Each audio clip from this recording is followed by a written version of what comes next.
told you about, his coming and establish his kingdom and all of that. Now he's going to deal with something that's leading up to his coming. Start reading at verse 8. Same chapter 2, verse 8. Go ahead and read. Their land also is full of idols.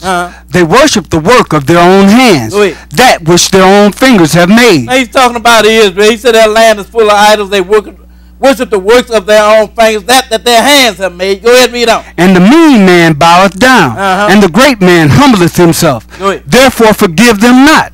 Enter into the rock, and hide thee in the dust, for fear of the Lord, and for the glory of his majesty. Now here we got again, enter into the rock and hide yourself for the fear of the Lord. Go ahead and read on. The lofty looks of man shall be humbled, and the haughtiness of men shall be bowed down, and the Lord alone shall be exalted in that day. For the day of the Lord of hosts shall be upon everyone that is proud and lofty, and upon everyone that is lifted up, and he shall be brought low. And the Lord said he's going to deal with the ones that are proud and lofty. You understand what I'm saying? The wrath of the Lamb, it is not for everybody. It is for certain people. He said, even for those that are proud and lofty, and they will be brought low. Go ahead and read on. Verse 13. Go ahead and read. And upon all the cedars of Lebanon that are high and lifted up, and upon all the oaks of Bashan, and upon all the high mountains, and upon all the hills that are lifted up, and upon every high tower, and upon every fenced wall, and upon all the ships of Tarshish, and upon all pleasant pictures. And he said this wrath, it's going to even be brought up on all the pleasant pictures.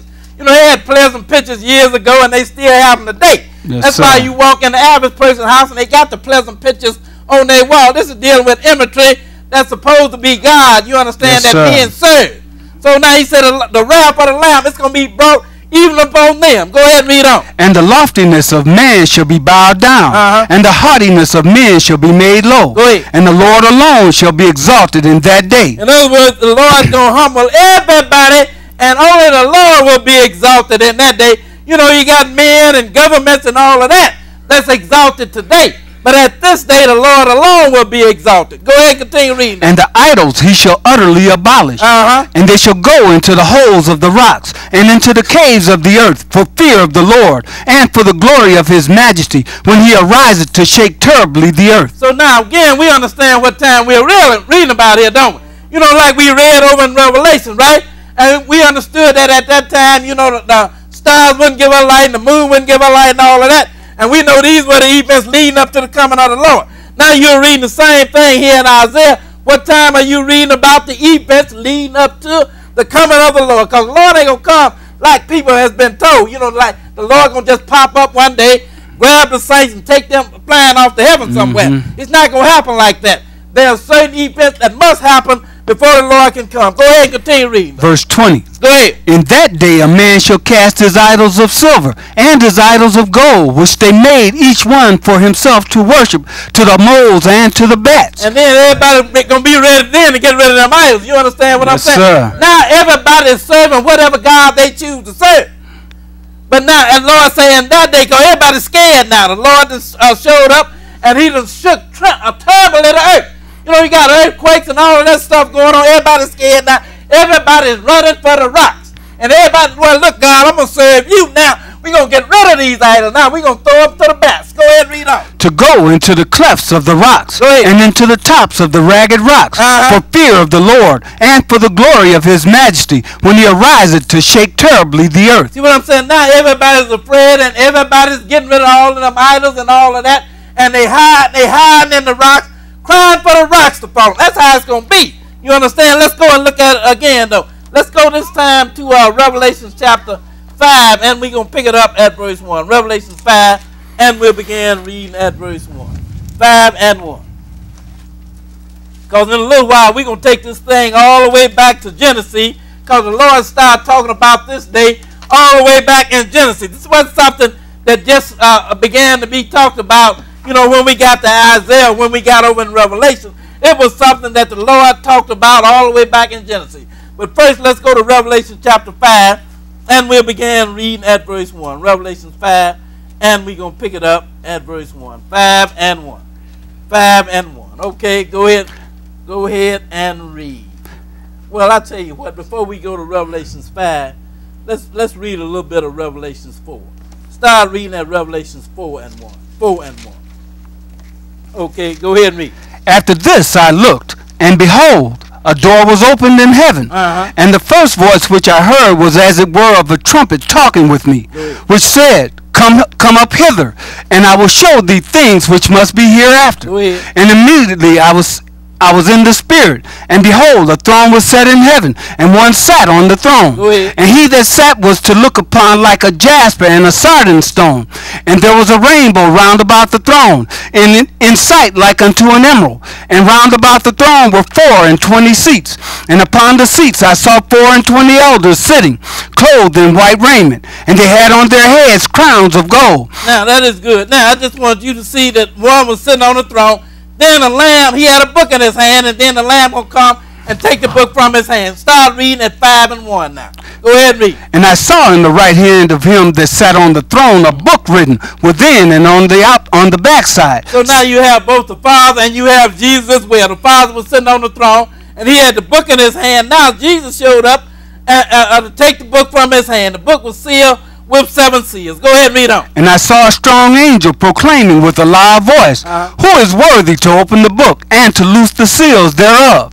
And no man in heaven, nor in earth, neither under the earth, was able to open the book, neither to look thereon. Go ahead. And I wept much, because no man was found worthy to open and to read the book, neither to look thereon. And one of the elders saith unto me, Weep not. Behold, the Lion of the tribe of Judah, the Root of David, hath prevailed to open the book and to loose the 7 seals thereof. Now this Lion of the tribe of Judah, this is none other than Jesus. He said, now the Lion of the tribe of Judah, he has prevailed to open the book and to look thereon. Read that next verse. And I beheld, and lo, in the midst of the throne and of the 4 beasts, and in the midst of the elders, stood a lamb as it had been slain. And he said, stood a lamb as it had been slain, because he's both the Lion of Judah and he is the Lamb of God as well. So he said, now, the Lion of the tribe of Judah, he has prevailed to open the book and to look thereon. Finish that verse, then we're going to go and make it clear who this Lion of the tribe of Judah, the Root of David, is. Go ahead and read on. Having 7 horns and 7 eyes, which are the 7 spirits of God sent forth into all the earth. Now let's go to Revelation chapter 22. And we'll begin reading at verse 16, because we just want to be clear who this Lion of the tribe of Judah is.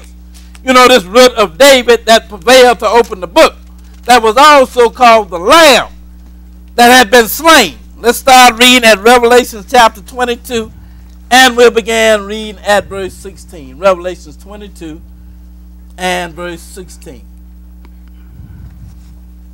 22 and 16. Okay, go ahead and read.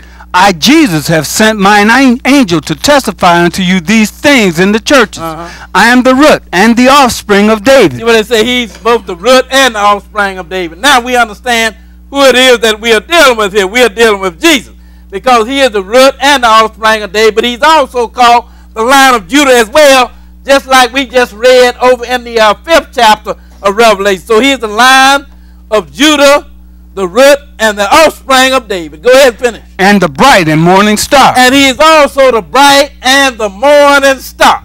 Let's go now to Genesis chapter 49, and we'll pick it up at verse 1. I had to take you there so that you would understand who it is that we are about to read about here over in Genesis chapter 49. You know, I told you earlier that our Lord spoke about this all the way back in Genesis.